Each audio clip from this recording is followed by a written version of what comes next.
If you're African, I'm sure you're familiar with the terminology village people. Some years back, a lady in one of my sessions shared her experience of what many would have called transgenerational curse. For the purpose of anonymity, let's just call this lady Tishe.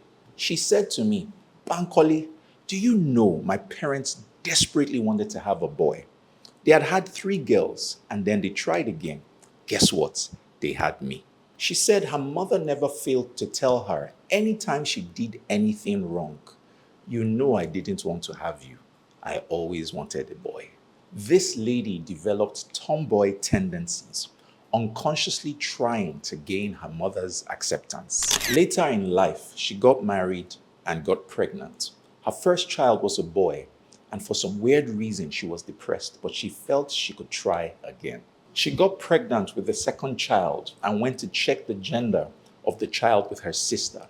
The doctor announced, "Congratulations, you are having a girl."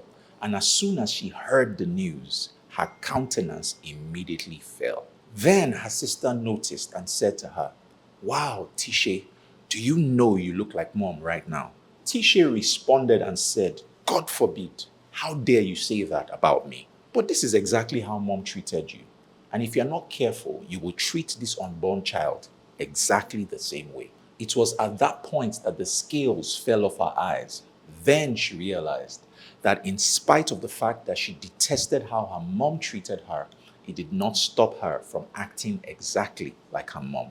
Isn't this similar to what we call a transgenerational curse?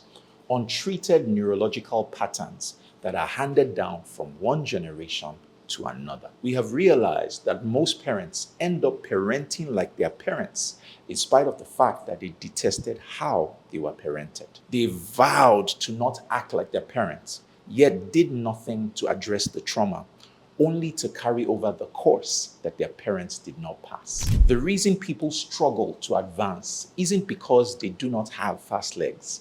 It's because they have heavy baggage. You can't let yourself out of a prison if you don't know you are in one. The honest acknowledgement of the specific problem is what starts to make the load lighter and your pace faster.